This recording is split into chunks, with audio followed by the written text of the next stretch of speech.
1 Roi 17, 17. Après ces choses, le fils de la femme, maîtresse de la maison, devint malade. Et sa maladie fut si violente qu'il ne resta plus en lui de respiration. Cette femme dit alors à Élie, « Qu'y a-t-il entre moi et toi, homme de Dieu? Es-tu venu chez moi pour rappeler le souvenir de mon iniquité et pour faire mourir mon fils ?» Il lui répondit, « Donne-moi ton fils. » Il le prit du sein de la femme et monta dans la chambre haute où il demeurait et se coucha sur son lit. Puis il invoqua l'Éternel et dit, « Éternel, mon Dieu, est-ce que tu affligerais au point de faire mourir son fils, même cette veuve chez qui j'ai été reçu comme un hôte ?» Et il s'étendit 3 fois sur l'enfant, invoqua l'Éternel et dit, « Éternel, mon Dieu, je t'en prie, que l'âme de cet enfant revienne au-dedans de lui. » L'Éternel écouta la voix d'Élie, et l'âme de l'enfant revint au-dedans de lui, et il fut rendu à la vie. Élie prit l'enfant, le descendit de la chambre haute dans la maison, et le donna à sa mère, et Élie dit, « Vois, ton fils est vivant. » Et la femme dit à Élie, « Je reconnais maintenant que tu es un homme de Dieu, et que la parole de l'Éternel dans ta bouche est vérité. Amen. » Notre bon Père céleste, qui est suffisant pour parler de toi, qui est suffisant pour parler de tes miracles, de ta grâce, de tes prophètes. Mais Seigneur, ce soir, nous voulons, nous, humblement entendre ta voix. Nous voulons recevoir quelque chose de ta part dans les temps troublés dans lesquels nous sommes, dans ces temps qui nous parlent de ton retour proche. Seigneur, nous voulons nous préparer, nous voulons grandir dans la foi, progresser avec toi, être renouvelés dans ta bonté. Seigneur, tu bénis ton serviteur ce soir, que le Saint-Esprit l'assiste. Tu bénis ta parole et tu bénis l'auditoire maintenant. Dans le nom précieux de Jésus, toute la gloire. Amen. Vous n'avez peut-être pas fait attention, mais le récit commence par ces mots « après ces choses ». Et quand je lis toujours des textes qui commencent de cette manière, « après ces choses », la première pensée qui me vient à l'esprit, c'est quelles ont été les choses qui ont précédé ce moment. Alors rapidement, puisque nous l'avons vu ensemble, Élie a eu le courage d'affronter Akab et il a ensuite été obligé de se cacher au torrent de Kérit où Dieu a pourvu d'une manière miraculeuse. Les corbeaux le nourrissaient le matin et le soir avec du pain et de la viande et lui, il buvait l'eau du torrent. Et dans ce confinement, Élie a appris une chose, c'est à vivre une communion intense avec Dieu. Il n'y a pas de musique, il n'y a pas de chant, il n'y a pas d'ambiance, il y a simplement le bruit du ruisseau, le bruit du torrent, et puis Élie qui est assis là et qui va rester là pendant plusieurs semaines. C'est vrai que dans ce moment-là, Élie a appris à entendre la voix de Dieu.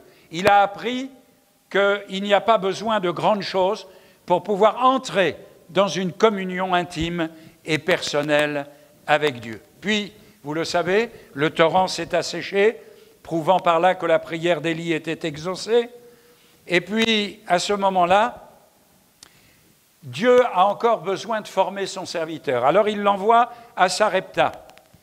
Élie quitte la solitude pour se retrouver dans une famille avec une femme, une veuve et son fils. Et puis si on lit le récit un peu plus loin, on s'apercevra qu'il y avait toute une famille, il y avait tout un ensemble de gens qui se trouvaient là. Et Dieu va montrer à Élie qu'il a besoin de compter sur lui jour après jour. D'abord, Dieu a pourvu, il n'avait rien, aucun souci, il avait tout ce qu'il lui fallait sans faire d'effort. Mais dans la vie chrétienne, il y a des moments de bénédiction où on n'a pas d'effort à faire, mais il y a d'autres moments où il nous faut remonter les manches, où il nous faut faire des efforts, où il nous faut avoir la foi. Alors, il se retrouve à Sarepta, et vous vous souvenez que quand il est arrivé, la première chose que cette femme va lui dire, je n'ai rien. Il me reste juste un peu de farine et un peu d'huile, on va faire un gâteau, puis après on va mourir. C'est quand même extraordinaire de savoir que Dieu ne fait pas les choses comme nous en avons l'habitude. Et j'aurais été à la place d'Élie, j'aurais dit, mais qu'est-ce que Dieu m'envoie chez quelqu'un qui n'a rien? Mais Élie va expérimenter ce jour-là que la vie chrétienne, ce n'est pas seulement être au bord du torrent et d'être dans la communion avec Dieu, mais la vie chrétienne, c'est aussi de vivre jour après jour avec des décisions à prendre, avec des convictions à démontrer. Et Élie a réfléchi certainement très rapidement, il a dit, si Dieu m'a envoyé là, c'est parce qu'il veut aussi bénir cette famille, bénir cette femme. Et il dira à cette femme, nous nous appuierons sur l'Éternel jour après jour. Et il lui a dit, tu vas préparer avec ta farine et ton huile un petit gâteau pour moi. Et là aussi, je trouve que cette femme, elle est formidable. Parce qu'elle aurait pu dire, pardonnez le terme, t'es gonflé. J'ai plus rien, et le peu que j'ai, au lieu de le manger avec mon fils, il faut que je te le donne. Mais cette femme était certainement une chrétienne. Alors pas à cette époque-là, c'est-à-dire une femme qui croyait en Dieu, une femme qui avait la foi. Et ce qui m'a frappé, c'est qu'elle est en pays païen. Cette femme, elle est entre Tyr et Sidon, c'était non plus le territoire d'Israël, mais un territoire de païens. Et c'était l'endroit d'où venait Jézabel, puisque son père était le roi de Tyr ou de Sidon, je ne me souviens plus. Et donc, ça m'a fait penser que dans un même endroit, tu peux avoir quelqu'un qui a la foi et quelqu'un qui ne l'a pas. Tu peux être dans un endroit où tu es béni et dans un autre endroit où tu n'es pas, une autre personne ne sera pas bénie. Mais Élie a dit, nous nous appuierons sur l'Éternel. Et la farine n'a jamais manqué et l'huile n'a jamais manqué. Et cette femme va expérimenter qu'en pays païen, elle peut passer de la mort à la vie. Alors qu'Israël, à cette époque-là, est en train de passer de la vie à la mort, puisqu'ils sont dans le pays que Dieu a promis, mais ils abandonnent Dieu et ils se tournent vers les idoles, vers Baal, etc. Donc il y a là comme une leçon de la part de Dieu. Dieu dit, tu vois, les païens sont prêts à recevoir ce que toi, tu méprises. Et ce troisième récit que j'ai intitulé « Élie engendre la vie », ce troisième récit marque une progression dans la foi d'Élie, dans l'expérience d'Élie. Élie va passer d'un état passif à un état actif. C'est-à-dire qu'il va se retrouver, être obligé de prendre des décisions personnellement. Il va affronter une situation incroyable, la mort du fils de sa bienfaitrice. Et Élie est capable de relever le défi parce qu'il a d'abord été dans la communion avec Dieu à Kérit et parce qu'il a vu le miracle qui s'est accompli comme il l'avait annoncé. Et il relève le défi et il se confie en Dieu et il va dire « Voilà ce que nous allons faire ». Les événements par lesquels nous passons à l'heure actuelle nous demandent de relever des défis. Je ne sais pas si vous vous êtes rendu compte, mais malheureusement, la situation présente demande aux chrétiens de réagir. Mais j'ai écrit là, malheureusement, plusieurs ont oublié de regarder vers Dieu, ont perdu leur confiance en Dieu, parce que leur foi est trop petite. Et je crains que la pandémie, si elle nous permet d'être bénis pour beaucoup d'entre nous, pour d'autres, elle risque de les anéantir. Alors, la foi, c'est une épreuve. Élie va se trouver devant une situation insoluble. Le fils est mort, que faut-il faire? Peut-être que nous n'attendions pas les événements dans lesquels nous sommes entrés et que nous sommes en train de vivre. Nous n'y étions pas préparés. Et ça m'a fait penser à l'histoire de Gédéon, quand Dieu veut délivrer Israël par la main de Gédéon et combattre Madian. Alors, Gédéon va sonner le rassemblement et 32 000 hommes vont se rassembler. Et Dieu va dire à Gédéon, non, non, non, non, ils sont trop nombreux. Ils pourraient tirer gloire en pensant que c'est grâce à eux qu'ils ont été délivrés. Alors, 22 000 sont repartis. Mais je ne sais pas si vous avez remarqué, les 22 000 qui sont repartis, c'est ceux qui venaient de se marier, ceux qui avaient peur, ceux qui avaient des travaux en cours, la construction d'une maison, etc. C'était tous des gens qui étaient plus orientés vers le matériel que vers le spirituel. Et avec ces gens-là, on ne pouvait pas faire de guerre, on ne pouvait pas avoir de victoire. Et à ce moment-là, il en est resté 10 000. C'était quand même pas mal. Surtout que Madian était un peuple nombreux, c'était une troupe innombrable. Mais Dieu dit, ils sont encore trop nombreux. Moi, je m'imagine Gédéon, qui est passé de 32 000 à 300. Et Dieu dit, avec ceux-là, je vais faire quelque chose. Parce que ces 300-là, c'est 300 qui sont décidés. C'est 300 qui veulent faire quelque chose. Et je me permets de dire ce soir, nous voulons le réveil. Moi, en tout cas, je veux le réveil. On prie depuis tant d'années pour le réveil. Mais le réveil ne peut pas se faire avec les 32 000. Le réveil ne peut pas se faire avec des gens dont la priorité est tout autre. Dieu ne peut faire un réveil qu'avec ceux dont la priorité est de servir le Maître. Et c'est ce qu'Élie va faire. Et ce qui m'a frappé, c'est que c'est la première fois qu'Élie s'adresse à Dieu en direct. Jusqu'à présent, c'est Dieu qui parle à Élie. Dieu a dit à Élie, va te cacher. Dieu a dit à Élie, va à Sarepta. Mais là, Dieu ne dit rien. C'est Élie qui lui parle. Et il lui dit, voilà, tu ne peux pas agir comme cela. Il faut que maintenant il se produise un miracle. Et la Bible nous dit que Dieu a écouté la voix d'Élie, c'est-à-dire il a écouté sa prière et il l'a exaucée. Élie était convaincu que Dieu entendait sa prière. Et il va le montrer par son attitude, par la suite. Combien d'entre nous sont convaincus quand ils prient que Dieu les entend et qu'il va les exaucer? Combien? Je me souviens, quand je suis arrivé il y a quelques semaines en arrière dans la petite ville de Saint-Dié, j'étais un tout jeune homme de 23 ans, 24 ans. Il y avait une dizaine de personnes à la réunion, une dizaine de chrétiens. Et on était à genoux. Et voilà qu'une vieille dame commence à prier. « Seigneur, on a besoin d'un réveil dans cette ville de Saint-Dié. Seigneur, donne-nous des âmes, que des gens se convertissent, etc. etc. » Tout d'un coup, elle a senti une main sur son épaule. C'était le pasteur que j'allais remplacer.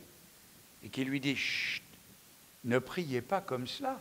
Si Dieu nous exauce, qu'est-ce qu'on va faire? Avec des gens comme ça, vous n'aurez pas de réveil. Hein? Vous vous imaginez? La femme elle-même, cette femme dont on ignore le nom, va vivre une progression dans sa foi. Elle dira même à la fin, je vois que tu es vraiment prophète et je vois que la vérité est dans ta bouche. Mais dans un premier temps, elle est prise de panique. Lorsque nous voulons un réveil, il faut faire évoluer notre foi. Le réveil ne peut pas venir si, quand nous prions, on n'y croit pas soi-même. Et lorsque cette femme va voir la mort de son fils, ça me fait penser à beaucoup de chrétiens, eh bien, elle va s'effondrer, sa foi va s'effondrer. Elle va lui dire ceci, femme, va dire Élie, elle va dire, qu'y a-t-il entre moi et toi? C'était une expression courante à l'époque pour se distancier d'une personne qu'on n'approuve pas. C'est-à-dire, si on ne voulait pas de problème avec quelqu'un, on lui disait « Qu'y a-t-il entre toi et moi ?» C'était une façon de dire « J'ai rien à voir avec toi ». Pourquoi est-ce qu'elle a dit cela? Eh bien, moi, je pense savoir. La présence du prophète dans sa maison, l'attitude du prophète dans sa maison, les paroles du prophète dans sa maison ont certainement réveillé en elle des souvenirs douloureux. La présence de cet homme, Élie le prophète, c'était la présence de Dieu dans sa maison. Et quand un chrétien est rempli de l'esprit, qu'il va quelque part, quelquefois les gens ne peuvent pas expliquer les choses. Mais les gens sont mal à l'aise. La femme voit dans la mort de son fils une punition. Vous relirez le texte à la maison tranquille. Elle voit une punition. Elle était, comme les gens de cette époque, à croire que la mort de quelqu'un était une punition à cause de quelque faute cachée. Voyez-vous, frères et sœurs et amis, tout à l'heure je vous parlais de réveil. Mais pour qu'il y ait un réveil, il faut qu'il y ait une action puissante du Saint-Esprit qui va commencer par nous amener à avoir une introspection personnelle. Est-ce que ma vie, est-ce que je suis, est-ce que ma vie chrétienne est une vie chrétienne correcte? Est-ce que je marche comme je devrais marcher? Et la réaction de cette femme dans l'épreuve est « Comment un homme comme toi est-il entré chez une femme comme moi ?» Elle ne peut pas croire que la sainteté de cet homme puisse lui faire du bien. Mais au contraire, elle réagit, elle dit « ça ne pouvait aboutir qu'à une catastrophe ». Cette femme oublie plusieurs choses que j'aimerais relever avec vous. La toute première, c'est que si Élie n'avait pas été là, il y a longtemps que son fils serait mort. Et oui, il serait mort puisqu'elle a dit elle-même, on mange le dernier gâteau puis on meurt. Donc, elle a oublié ça. Elle a oublié que si Dieu les a secourus, ce n'est pas pour plus tard faire mourir son fils. C'est de l'illogisme. Elle rend responsable Élie et oublie les conséquences heureuses qu'il a été pour elle et pour sa famille. Et il en est souvent ainsi. Lorsque nous raisonnons, nous oublions combien Dieu a été fidèle et bon pendant toutes ces années. Quand la pandémie arrive, nous oublions la fidélité de celui qui n'a jamais manqué de nous secourir et de nous bénir. Quel est le plus important ? Attraper ou ne pas attraper le Covid, ce n'est pas ça le plus important. Le plus important, c'est de savoir si on est sauvé ou perdu. C'est de se poser soi-même la question. J'ai fait quelques inhumations dans mon petit village et j'aime à dire aux gens de mon village, mais l'important, ce n'est pas de vivre ou de mourir, l'important c'est de savoir quand on meurt où on va. C'est ça qui est important. Et quand l'heure sonnera, quand Dieu aura décidé, quand nos jours sont comptés, c'est l'Écriture qui nous le dit, nos jours sont comptés. Quand Dieu décidera que c'est le moment, on pourra faire ce que l'on veut. Quand il faut partir, il faut partir. C'est comme ça avec le Seigneur. Alors, quand le malheur nous atteint, on est comme cette femme. Alors on se pose la question, est-ce que Dieu se soucie de moi? À quoi ça sert d'être chrétien? Combien de fois je l'ai entendu? Qu'ai-je fait pour mériter cela? Pourquoi est-ce à moi que ça arrive? Autant de questions que l'on se pose. Et cette femme est dans cette situation, face à ce fils mort. Tout ce qu'elle a vécu avec le prophète, elle l'a oublié. Ou tout du moins, elle l'a mis de côté pour ne plus penser qu'à la situation présente. Alors c'est là qu'Élie va faire preuve d'une foi extraordinaire. Jusqu'à cette époque, jamais il n'y a eu de résurrection de mort. Jamais en Israël ou même en Phénicie où elle se trouve, on avait entendu parler d'un mort qui était revenu à la vie. Donc pour Élie, c'est une expérience nouvelle. Il ne sait pas si le jeune homme va revenir à la vie ou pas. Mais quand on est chrétien et qu'on se trouve dans certaines situations, il faut que nous ayons de l'intelligence, du bon sens, que nous prenions les choses en main. Il va demander à Dieu de faire un miracle, c'est-à-dire de faire revivre cet enfant. Et ce qui est frappant, c'est que Élie va rester calme. Calme dans l'épreuve. Certainement qu'Élie est touché par ce qui arrive dans cette maison. Mais vous savez, parfois, ne rien dire parle plus fort que tous les discours. Élie n'a rien dit. Il lui a simplement dit ceci: donne-moi ton fils. Et je trouve que le silence d'Élie est impressionnant. Il sait qu'à ce moment précis, aucune parole ne pourra adoucir la situation, la peine de cette femme. Jeudi soir, je suis descendu dans la grande salle, il y avait une commémoration parmi les chrétiens roumains pentecôtistes, une petite fille de 4 ans qui a fait un arrêt cardiaque. Et je suis allé voir les parents pour leur dire ceci: personne ne peut se mettre à votre place. Personne. Il n'y en a qu'un qui peut vous donner la consolation dont vous avez besoin. C'est le Seigneur lui-même. Il n'y a que lui qui comprend cela. Moi, je peux dire, je vous comprends. Est-ce que je peux vraiment comprendre? Non.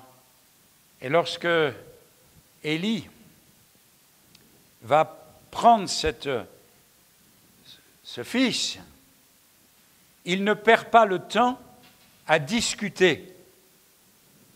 Il aurait pu dire, mais moi j'y suis pour rien. Mais ce n'est pas de ma faute, moi je suis venu, je vous ai béni avec l'huile et la farine. Non, Élie ne discute pas. Ça ne sert à rien. Mais il dit avec calme et compassion, donne-moi ton problème. Donne-moi ton fardeau.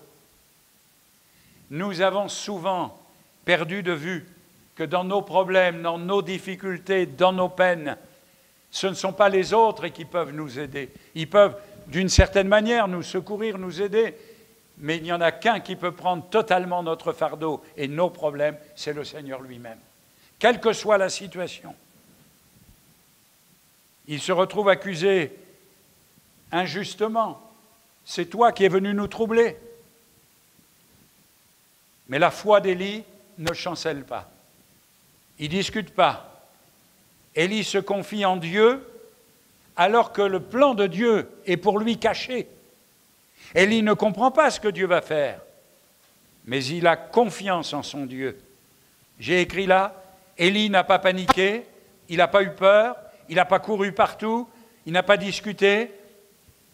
Pourquoi l'aurait-il fait? Que faisons-nous à l'heure actuelle, alors que le plan de Dieu nous est caché dans cette pandémie qui nous atteint? Quelle est notre première réaction? Prenons-nous la décision de nous rendre dans notre chambre haute, comme Élie va le faire? Avons-nous seulement une chambre haute, c'est-à-dire un endroit où nous nous retrouvons seul à seul avec Dieu? Le psaume 91 nous rappelle ceci: « Celui qui demeure sous l'abri du Très-Haut repose à l'ombre du Tout-Puissant. Je dis à l'Éternel, mon refuge, ma forteresse, mon Dieu en qui je me confie, car c'est lui qui te délivre du filet de l'oiseleur, de la peste et de ses ravages. Il te couvrira de ses plumes, et tu trouveras un refuge sous ses ailes. Sa fidélité est un bouclier et une cuirasse. » Oui, Élie n'a pas parlé à cette femme, n'a pas parlé devant cette femme, mais il va parler avec Dieu. Et ça, c'est important. Peu importe, ne parlons pas ou si les gens ne parlent pas avec nous, ou nous avec les gens, mais parlons avec Dieu. Et je suis sûr qu'Élie a dit, Seigneur, pourquoi? Seigneur, qu'essayes-tu de me dire? Pourquoi briser le cœur de cette mère? Je me suis confié à toi, je t'ai obéi. Et maintenant, cette situation me dépasse. Je n'arrive pas à la contrôler. Seigneur, parle-moi, dis-moi ce que je dois faire. Et Élie va s'étendre 3 fois sur l'enfant. C'est quelque chose d'étonnant. Élie n'a pas d'exemple, puisqu'il n'y a jamais eu de résurrection. Donc il va falloir que lui-même prenne les choses en main. Ah, j'aime raconter cette histoire de ce garçon de ferme au XIXe siècle. Ce garçon de ferme est un chrétien. Et il va au temple toutes les semaines, le dimanche, pour son culte. Mais comme il est garçon de ferme, il n'a pas d'argent, il n'a pas de moyens. Et chaque fois que le plateau pour l'offrande passe, ça l'humilie. Il est malheureux, il dit « Seigneur, j'ai rien à t'offrir, j'ai rien à te donner. » Et puis un jour, il lui vient une idée. Au moment où le plateau est arrivé, où les gens posaient dedans, il a pris le plateau, il l'a posé par terre, il a tiré ses sabots, il a mis les 2 pieds dans le plat, c'est le cas de le dire, et il a dit « Seigneur, je n'ai rien à t'offrir, mais ma vie t'appartient. Fais avec ma vie quelque chose. » Et il est devenu un prédicateur de renom. Il est devenu un homme qui a amené des dizaines et des dizaines d'hommes et de femmes à la conversion.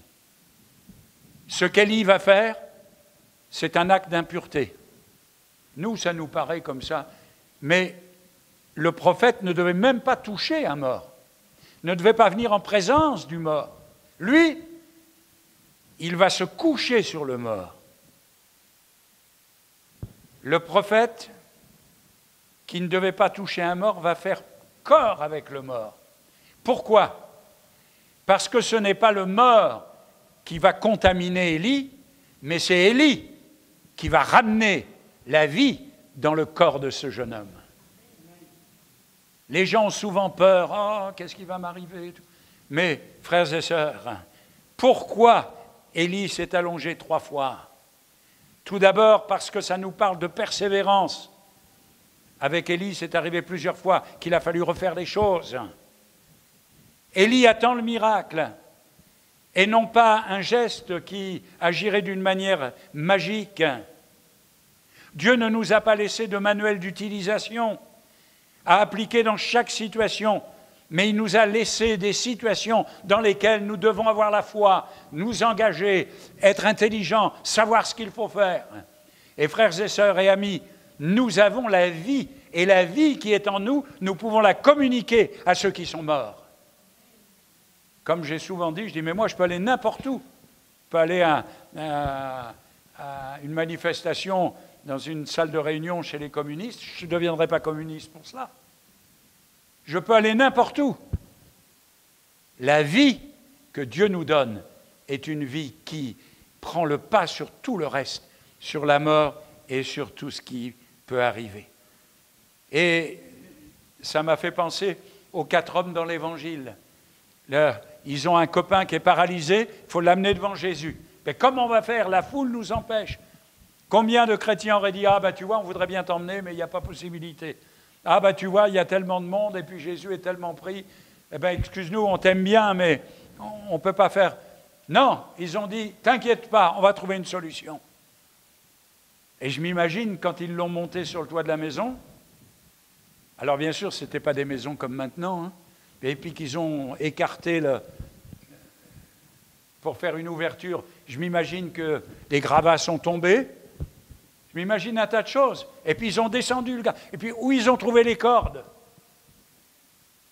Quand on veut, on peut.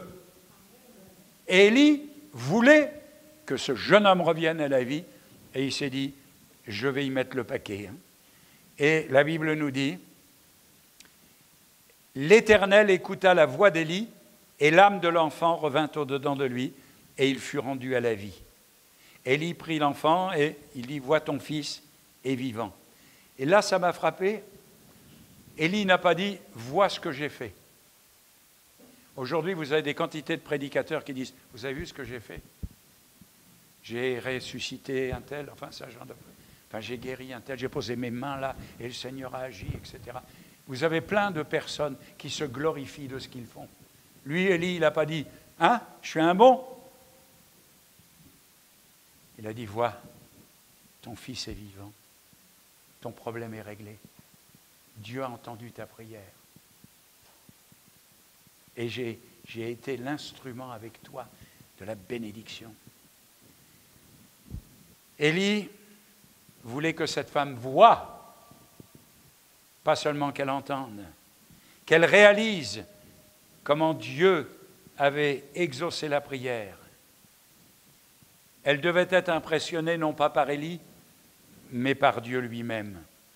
La réaction de cette femme illustre deux principes. L'accréditation du serviteur de Dieu.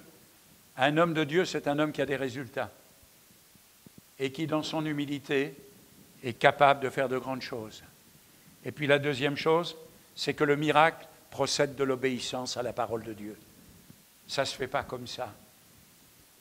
Quand cette femme dit que la parole de l'Éternel est vraie, cela nous montre que Élie et cette femme avaient eu des entretiens auparavant. Élie lui avait parlé de Dieu, lui a parlé de la grâce de Dieu, lui avait parlé des projets divins. Il avait parlé de la grandeur de Dieu, de la puissance de Dieu, de la bonté de Dieu, de la fidélité de Dieu. Voilà pourquoi elle dira « Je sais que ce que tu m'as raconté est vrai, parce que j'en ai la preuve. »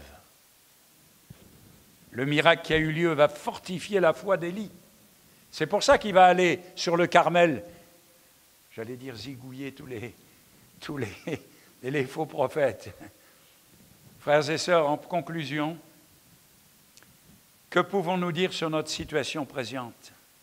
Sur le lit de notre chambre haute, plaçons les vestiges de notre passé douloureux et tourmenté, les failles de notre personnalité, les mauvaises habitudes qui sont devenues pour certains une seconde nature, la piètre vision qui nous caractérise, nos irritations, nos explosions de colère, la fureur ou la violence, l'avidité, le mécontentement, l'égoïsme, l'orgueil, et je pourrais continuer. Demandons au Saint-Esprit de nous communiquer la vie de Christ, que Dieu puisse agir en nous. Rappelons-nous, en ces temps difficiles, que Dieu est le Dieu de l'impossible. Eh oui, n'oublions jamais cela. Celui qui a un pouvoir illimité, parce qu'elle y croyait au Dieu de l'impossible, la mort même ne pouvait le rendre sceptique. Il avait appris à connaître Dieu à Kérith, il avait fait l'expérience à Sarepta, sa foi maintenant va être fortifiée. Si Dieu peut ressusciter les morts, alors il peut tout. Voilà ce qu'Élie va se dire avant de se rendre auprès d'Akab. Nous verrons la semaine prochaine la situation avec Abdias, le chef des armées du roi Akab. Amen. Que Dieu soit béni. Merci Seigneur pour ta parole.